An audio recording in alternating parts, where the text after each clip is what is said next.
Very good morning to everyone.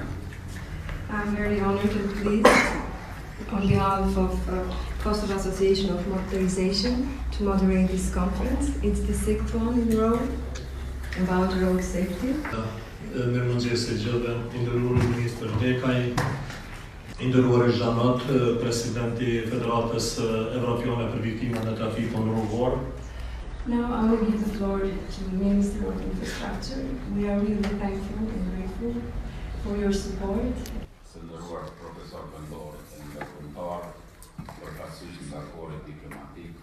I'm going to ask the speakers to stick to the time because we'll have like 15 minutes for each of them. And I know that some of you are really passionate about the topic, but I'm going to give you a sign in case you are going to keep your speech too long. So if you see my finger up, it means that you should hurry up. Okay. So the first session is increase of traffic safety, a key factor for preventing road accidents, rehabilitation of persons injured, and the daily challenges of road accidents, victims, family members. It's an honor for us to have here today Mr. AMRKS, President of the European Federation of Road Traffic Victims. Thank you for being with us. So I will look at your finger. Yeah. So, thank you first of all for inviting me here. It's my first time that I'm in the country. I'm coming from Luxembourg. It's an even smaller country than Kosovo. Okay. Oh, sorry. So I start again. I'm coming from a country which is only 1/4 of your size of your country. So I'm very honored to be here. It's the first time that I'm here. Distinguished minister and distinguished delegates and dear friends. I can say friends because I have already many friends over here. Our federation, we are campaigning for road victims' rights and road danger reduction. We sometimes prefer to speak about road danger reduction instead of road safety because on some roads in several countries there is a real danger, especially for vulnerable road users, for example for pedestrians and cyclists, which are less safe than passengers in cars, of course, in urban areas. Normally we say we are the voice of road traffic victims because all our members are built from road victims who are giving support to victims, but as also important is also to have less victims. So we are very much working also for road safety.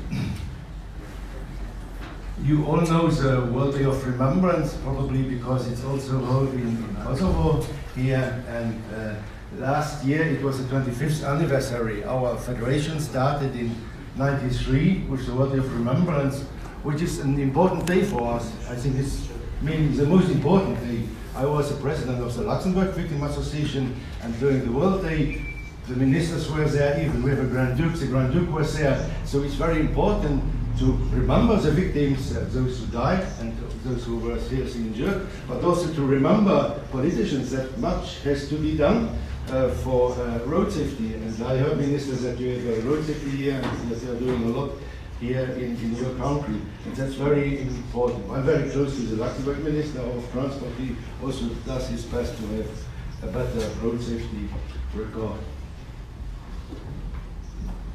This is the official symbol. We have the logo of the World Day. Kosovo, you had also adapted our poster in your language.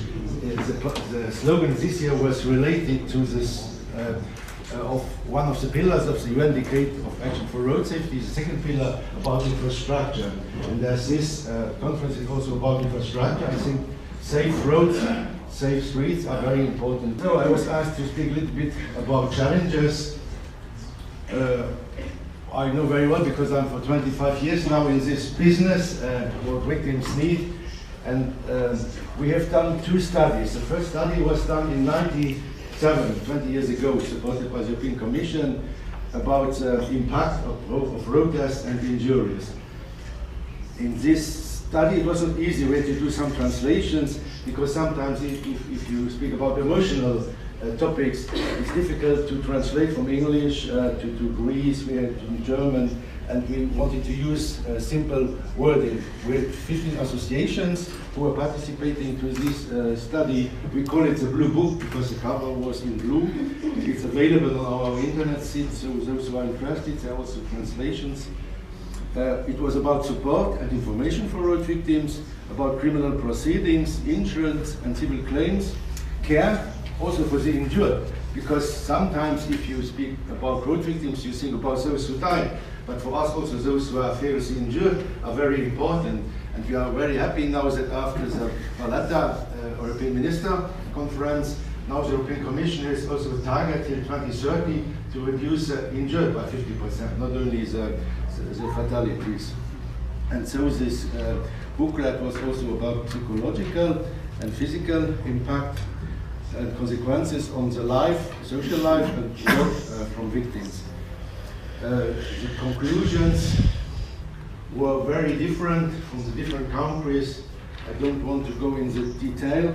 For those who are interested, I can send them the link to the PDF. But what we found in journal is that many victims didn't get the information they needed.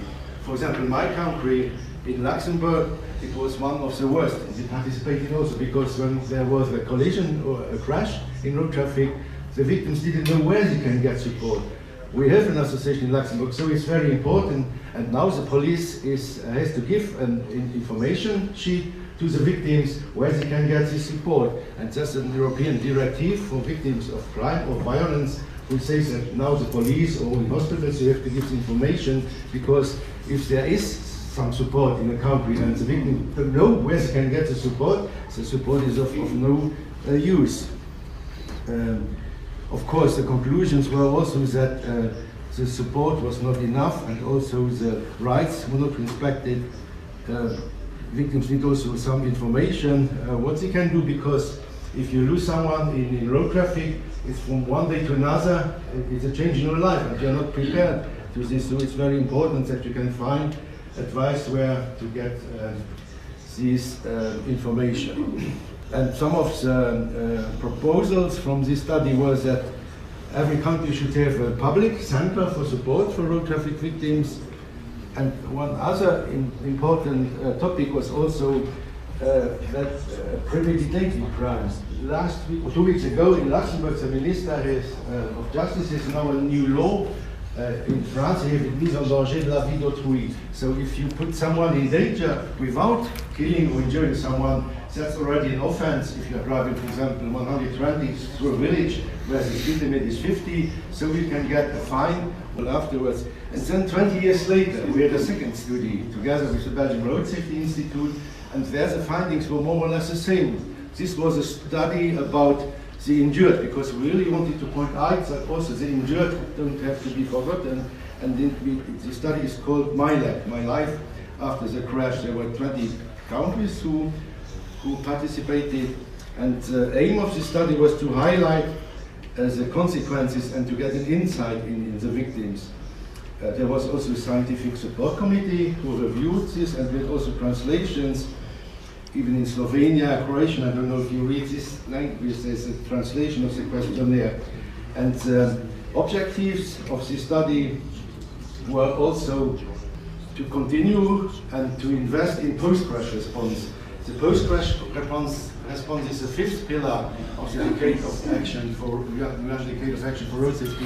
And for us, the post-crash response is a very important pillar, because it's about medical care, it's about investigating the crashes. I think the Minister also spoke about this. When you know how and why a crash happens, so we can do everything that this crash will not happen again. And the third topic of the post-crash response is also justice, because many victims don't feel that there's criminal or civil justice is not done enough for victims.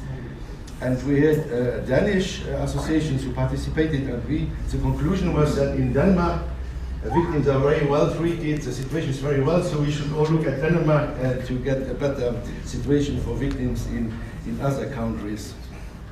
And all road users have to deal with this. That was also a finding of not only those who are in cars, passengers, but also vulnerable road users, so cyclists or pedestrians. And the outcome of this study was pretty the same than 20 years ago in the Blue Book, in the first study, because it's also asked that victims should have support centers, should have assistance, and also that road safety in general should be better, because that's going together with the objectives that victims have. We don't want that things happen to others, what happened to all of us. And from both studies we learned also that early support is very important, because if you get early support after 1 month or 2 months, there's already a damage, psychological damage, or maybe physical or moral damage. So it's very important that you get directly this support which is needed, and this should be improved. And also we asked that post-crash response should be included in road safety strategies and programs, because it has to do with road safety. And as here, this conference is all about road safety, so I think it's also important, as I said, that investigation is done, and also settlements, fair settlements for justice. There on the right you see there's a project which we just launched. Now we are a partner with the University of Leuven in Belgium, where victims of traffic offences were studied, or what are the needs. So that's another study, but I think studies are not enough. We need to put them in practice too. And then we had also, during our last General Assembly in Barcelona, a manifesto for journalists and the media, because it's very important that also the media, when they report about road traffic crashes, that they have respect for the victims. Then we asked also that victims should be asked before something is published. And also, I heard also today that many of you are speaking using accident. We prefer to use crash or collision, because an accident says, yes, I do nothing to prevent it. So if I speaking out, no accident, you must say stop. No, you have to say crash or collision. I don't know how much time I have. You can help me. 2 more minutes. So I will go very quickly. The socio-economic consequences, because many measures that you take to have less victims, so to have better road safety, they are economical favorable, because if, for example, you do a roundabout for infrastructure, that helps that the crashes are less severe. So this investment in infrastructure is a win-win situation. This is now the value of 1 fatality.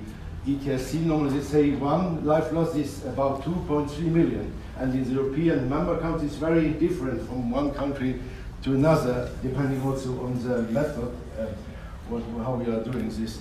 And now some words about road safety. As I told you already, we are very much in favor to having less victims, so not only to this. So it's very important that you are aware, that we share our experience, that we learn what is done here. But even in Europe, you see, we are not on track, because the Commission has now the aim to reduce fatalities till 2020 by 50%.